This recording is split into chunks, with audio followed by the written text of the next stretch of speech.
Today, tensions high in Owasso Township as residents find out their water is contaminated. The solution that residents are not in agreement with this morning. Happening right now, the investigation into that deadly commuter train crash in New Jersey. What officials know at this hour. And new this morning, the community has been around for almost 2 centuries, but residents say it's time for a change. What they're looking to do fairly quickly in Flint Township.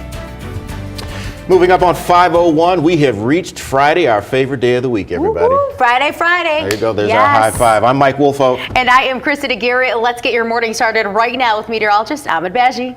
Can I have a high five too? Air five. Yeah, woo, air five. All right. Well, happy Friday, everyone. We're finally there. It's a little on the cool side, though, and you are going to need your umbrella as you head out the door. Here is what we've got to start off your morning as we get ready to barrel into the weekend. Showers on Storm Ready Doppler continue to push on through. Areas that are calm right now, obviously Tuscola, northern Lapeer, northeast Genesee, but more rain right down here is continuing to head right back on up into that gap. So we do have showers continuing across the region. A flood watch for the areas highlighted in green. Mainly it means low-lying areas and along streams, rivers, areas that are prone to flooding.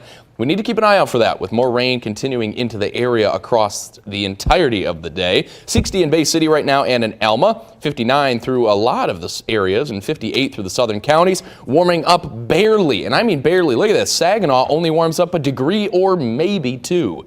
Rain all the way through, and we're going to break that down in Futurecast ahead. This morning, another mid-Michigan town is on edge over its water quality. That's right. But in this case, it is not lead, but a former landfill that apparently is causing the problem, or at least the possible problems. Owasso Township residents very angry this morning. They believe an overgrown lot is the root of their problem. Now, it used to be a landfill. It closed back in 1972. That's 44 years ago. Now people who live next to the area are finding out that what was dumped back then may now be poisoning their wells. Further fueling their anger, the State Environmental Quality Department knew about the issue back in the mid-2000s. Right now, 16 wells feeding 65 homes are showing contamination signs. Lawyers for the companies that use the landfill say they have to plan to solve this problem. They want to pipe in water from Owasso that would cost about $1 million or more. Township Supervisor Danny Miller says the project could begin at the end of this year, but residents could have to cap their wells. This project will cost upwards to $1 million, if not more than $1 million. Absolutely everything is paid for. Okay. They will not pay anything to hook it up. Okay. They'll use city meters. I'm pretty sure it's going to go into a class action suit, and I don't care if I get 25 cents in the settlement as long as it forces them to do due compensation. Both parties meet again on October 10th. They'll try to come up with a better solution then. But in the meantime, residents are thinking about hiring a lawyer and going to court.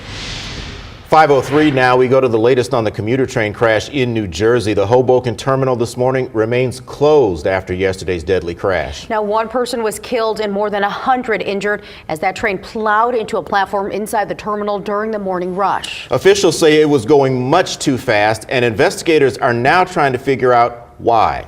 Jay Gray has our report this morning. In just minutes, the morning rush unraveled. I have heavy structural damage. I have people trapped on the train. Major casualty.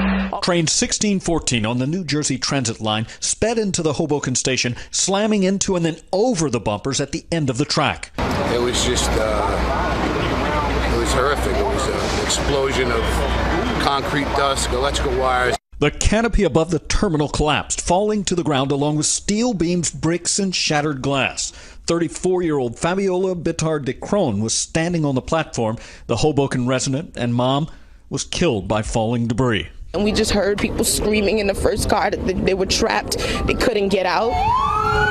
More than 100 on and off the train were injured, including the engineer, who's said to be cooperating with the National Transportation Safety Board investigation into the crash. Witnesses say the train never seemed to slow down. NTSB agents hope to get key data from the crash from the train's black box. From the event recorder, we hope to get information such as speed and braking. Investigators do have access to the locomotive, but to this point, structural damage to the station has kept them out of the rest of the train. Jay Gray, NBC News, Hoboken, New Jersey. In Saginaw this morning, 2 people are recovering after a police chase that ended with a cruiser crashing into another car. And the person officers were chasing, he's still on the run this morning. Now, this all happened on Michigan Avenue. The cruiser ended up ramming into an SUV, sending it into a home at Michigan and Perry Streets.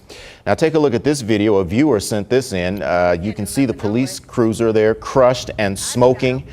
Police tell us the crash happened after the suspect ran a stop sign. Now, that person ditched his car and ran off. Both the officer and a woman were hurt, both taken to the hospital, their injuries non-life-threatening. Witnesses described the crash as dramatic. And then all I seen was an ambulance, fire trucks, and they used the jaw of life to get the one lady out of her truck.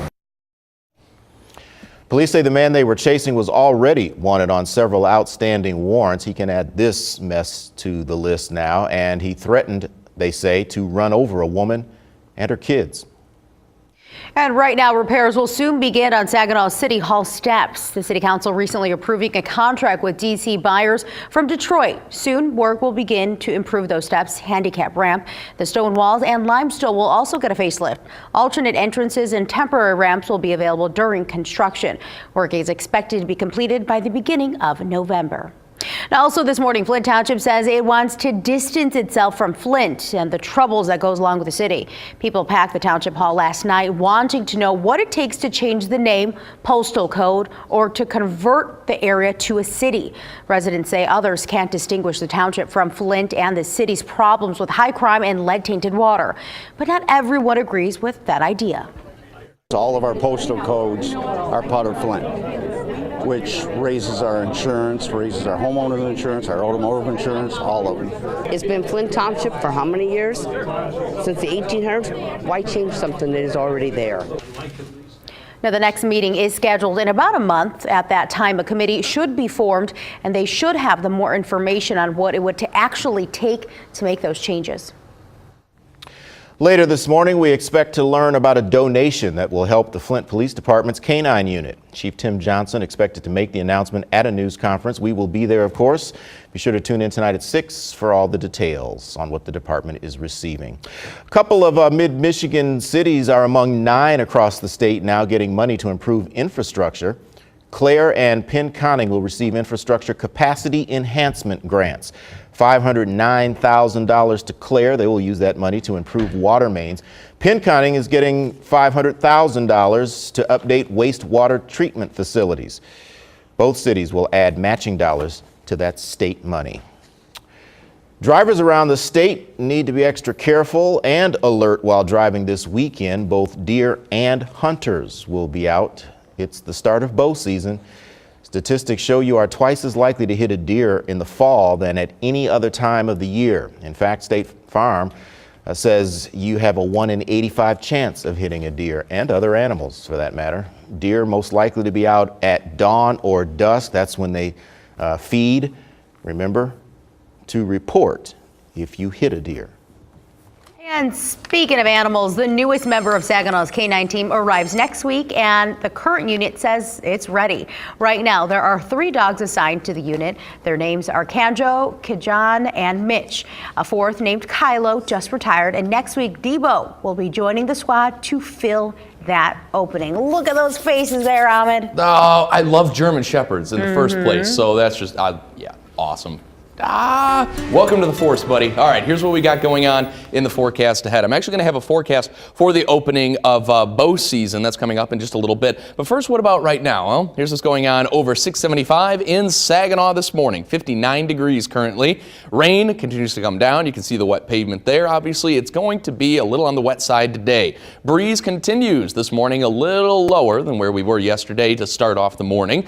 But we will ramp it back on up into that 10 to 20 mile an hour range as we move on through the day. On the water, a bit of an improvement today. We're no longer ramping it up towards 7-foot wave heights, but we are still looking at about 3 to 5 on the outer bay and on the lake. Watching for quick winds, about 14 to 24 knots, 17 to 24 as you head further out onto the water, still out of the east-northeast. Now for the school day ahead, you will need the umbrella. It's scattered this morning, widespread later today, and we only warm up basically a degree or two. That's all we're watching for, so grab a light jacket as well before you head out the door. We're going to break down, again, the opening of bow season this weekend. I know personally a few people that are going to be taking part in that, so I will be yelled at if I don't put a forecast out for it. And we'll be talking about the futurecast with more rain on the way. That's coming up. Well, it's an issue all across the country. Heroin. Up next, what one city is doing to mitigate the problem. And in our next half hour as well, a change some lawmakers hope to make regarding your car insurance. How could it save you money? We'll tell you all about it coming up after the break. Your time right now, 5:10. You're watching NBC 25 Today with Mike Woolfolk, Kristen Aguirre, and meteorologist Ahmed Badji.